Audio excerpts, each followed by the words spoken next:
they say we N-I-double-G-E-R. We are much more. Talk about what brought you out here tonight to the Well, you know, I came out here to the Nas show, first of all, because I'm a fan of his intellectual genius. It's only right that I was born to use mics. And the stuff that I write is even tougher than dice. I'm taking rapping to a new plateau through rap slow. My rhyming is a vitamin held without a capsule.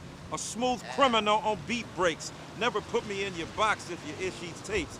That kind of raison d'etre of hip-hop is why I was drawn here, number one. Number two, because of the intellectual ferocity and the political relevance of a young man who's speaking truth to power in these postmodern, post-industrial urban spaces where truth is being squeezed out. This brother is rising up with a rebellion and a kind of serious political power that is necessary. Thirdly, because I'm dropping a book on Illmatic. I'm co-editing a book. Every song on Illmatic will be analyzed, interpreted, and then re-articulated in the kind of intellectual sense from his own base in hip-hop, and we're trying to deal with that seriously. So I wanted to see him face to face. For my particular track on that album that I'm dealing with is One Love. I got a brother locked up now for nearly 20 years. So you can imagine Nas's song speaks to me in a poignant way. So I'm out here tonight to see the guy do his thing, to drop science, more science than Einstein, to put it in a very serious perspective, and to show that young black and Latino and white and other people are deeply and profoundly invested in serious engagement with the life of the mind, not just the beats. I'm out here for that, representing for that brother. Obviously, you know, with Barack Obama making this historic run, you know, even though it seems heaven sent, we're not ready for a black president. That's what my man Tupac said. Nas samples that. I think, look, obviously Barack Obama represents the process of a long evolution. He is the kind of crowning achievement, if you will, of that. But the reality is that we got to be able to both celebrate that achievement, but understand most black people gonna be poor the next day. Most black folks still gonna be, you know, down in the slums and ghettos where they am, outside of the parameters of American acceptance. So we got to say, we got to hold him accountable, as Barack Obama himself understands.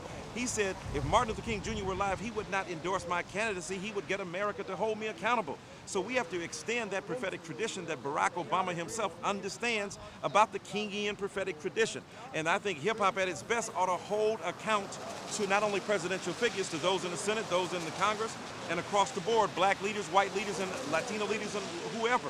The reality is that hip-hop is a forum to articulate social values and social liberties and social virtues that hold in intention what politicians promise and sometimes fail to deliver. So we know Barack Obama ain't Jesus. He can't automatically wave a wand and change the condition of black people, but he represents a serious hope. He represents a serious power, possibility, and love. What's up, Doc? He represents a serious engagement with the world in which we live, but at the same time, we have to hold him accountable as a political figure who extends a tradition that's much deeper and much broader and much more prophetic than him. But we love that brother and what he represents. I hope to see him in the White House.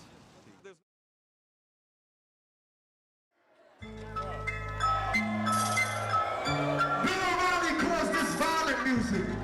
Does he know where I'm from? This is real music. So real, shoot 'em up, just shoot 'em up, what? Kill, kill, kill. When I see Bill, shoot 'em up, just shoot 'em up, what? Kill, kill. There's no question that Nas is insightful and brilliant about dealing with Fox News. I've been all over Fox News. I've been on Hannity and Coles. I've been on Bill O'Reilly's show. I've been on every imaginable show on Fox News. I think it's brave and courageous that he joins with MoveOn.org and ColorOfChange.org and say that we have to deliver these 600 and 700,000 signatures to Fox News because what they're doing is often problematic, distorting, and doesn't represent the full range of African-American humanity and black identity and the brilliant intellectual work that's being done by people of color across the board. We know Fox News says they want to be fair and balanced, but it's not fair and balanced when it comes to dealing with the articulation of truths that we engage. So I think that Nas shows that he's serious. He says he's not into politics, but he's deeply and profoundly into politics because he's willing to talk about the distribution of power and wealth and understanding in this world, and he's willing to get his hands dirty, so to speak, and to get engaged. That's the kind of engagement we need to see, not just rhetorical rebellion, though that's critical, but also existential investment, political engagement, and the most serious form of social analysis joined to social action that can make a difference. That's important. The Sly Fox Cyclops, you locked in the idiot box. The video slots, broadcasting Waco, Davidian plots. They own YouTube, MySpace.